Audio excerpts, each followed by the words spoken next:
bring up. So I saw this interview today with Magic Johnson. He was on with Stephen A. Smith and Max Kellerman. So they asked him about the whole Isiah Thomas, not being on the dream team or whatever.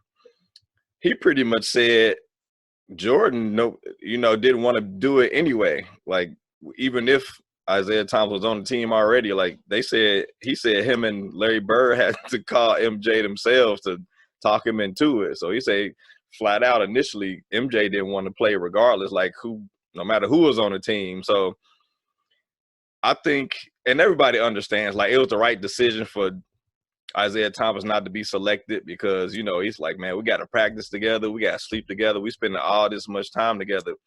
And Isiah Thomas had issues with Karl Malone. He had issues with Larry Bird, of course, Scotty and Mike. So it was just like, why bring that conflict in to mess up our chemistry? Because we all got to jail and go out here and win all these games. So he didn't specifically say, like, anybody flat out said, like, they didn't want Isiah Thomas on there. But it was kind of like, it was obvious, like, it wouldn't be a good decision to bring Isiah Thomas on given, his previous history. Yeah. I agree with the decision not to bring him on, not to take nothing from Isiah. Great point guard. Even Jordan himself admitted himself saying that Isiah was the second best point guard he's ever seen, next to Magic. So not to take anything from Isiah, and deservingly, if he made the team, he definitely deserved to be on the team. But talent-wise, he did. But with that group of people they had on the team, those group of players, Isiah wasn't going to fit in with them as far as being able to come together, be close, and have chemistry because of what happened with him and the several other guys from the league. With that being said, there has been, and I don't remember hearing this during this docu-series up to this point. I don't remember hearing this part, what I'm about to mention, but there was already interviews where you heard other people other than Jordan say that when they first asked Michael about doing the Olympics, he did turn them down. And then whoever was on the committee who was helped picking them and everything went out, and after Jordan turned them down, he went out and they got Magic, they got Bird, they got Karl Malone, and some of the more other guys. Then came back to Jordan and was like, come on, look, we really would love to have you there. And that's when he was like, Jordan was like, well, who's on the team? We're going to play. We got to get these guys. Oh, well, we already got Magic. We got Bird. We got Karl Malone. And Jordan finally gave in and said, okay, come and play. So, yeah, Jordan initially turned them down. Now, did Jordan want Isiah on the team? No. You're right. No, he didn't. But did he tell him he wouldn't play without with Isiah? If he was on the team, he wasn't going to play? No, I don't think he did that. And if Isiah would have been chosen, I think Jordan still would have went. Did they want him on there? No. But I think they did the right thing by not choosing. Why even bring that into this when you're trying to do something special? Yeah. So, yeah. But, of course, Jordan's going to take the flak for it because of the relationship. I think he's okay with that, but it was just the right. Unfortunately for Isiah and his career, they have to go through that. Yeah, I think at this point in time, just because this documentary just got released, I think it's kind of rehashing a lot of old stuff, and it's still making Isiah Thomas look like the bad guy even after all these years, though. But Isiah, I think he's also doing it to himself because he's making so many excuses. Over the years, he had multiple excuses about not shaking Jordan's hand and the Bulls' hand after the victory. And whatever excuse you want to use, it still was wrong to do. Even if he claimed Boston and didn't shake the hand, okay, so be it. However, all the 3 years you beat Chicago and beat them up physically and won the games and eliminated them every year, they shook your hand. Yeah. They shook your hand because that's part of sportsmanship. Even though they hated you, you think they didn't hate you?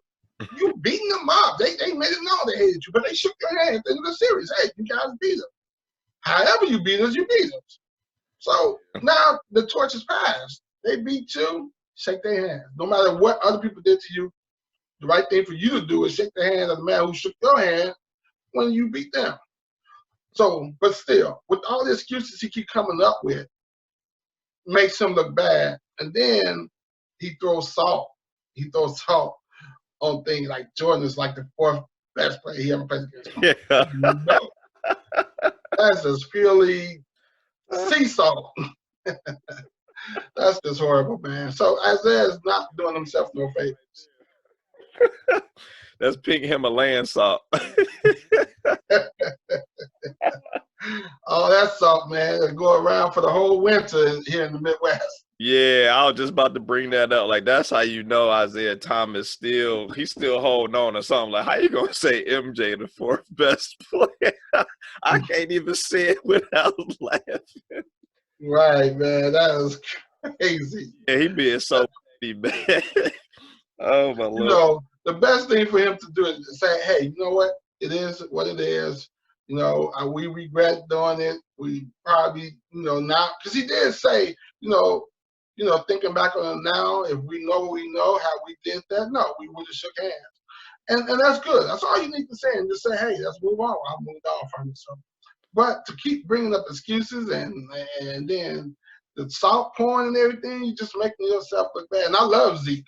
I used to watch him in Indiana. I loved him in Detroit because he's from Chicago, Yep. Nah,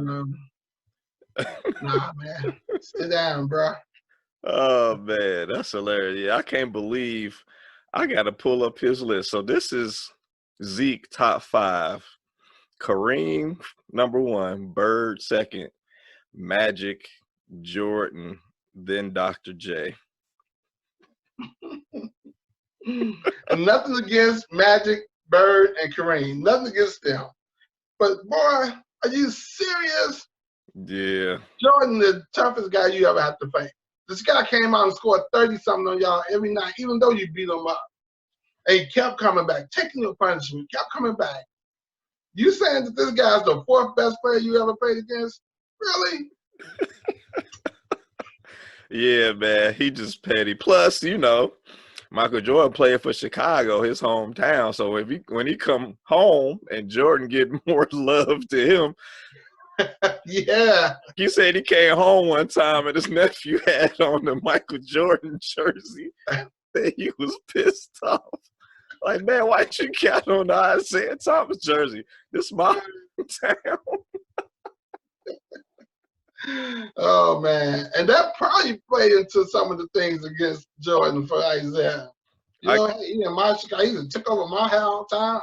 I'm supposed to be the hero from Chicago. And they got all the Jordan stuff around in my city. Yeah, I'm probably sure, And then, as a black kid, you want that respectability from your hometown. You want that. And if you're not getting it, somebody else getting it, that kind of eats at you. We all went through that. That'll eat at you. If you ain't the best on what you're doing and you should be, and somebody else getting all that love, you want to knock them down. Yeah. So, yeah, but man, Isiah, you're a grown man now, man. You should know better. Be more mature and understand, hey, it ain't gonna happen, bro. Yeah, Isiah Thomas, man. It's time for you to let this go, man. Jordan admitted you the 2nd best point guard, which everybody agrees on, but Isiah gonna name MJ as the 4th best player.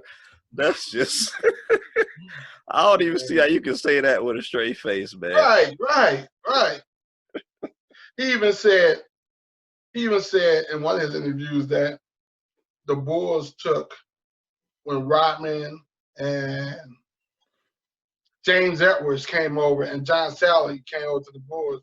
They brought that toughness mentality to the Bulls, and the Bulls used that from them to become what they became.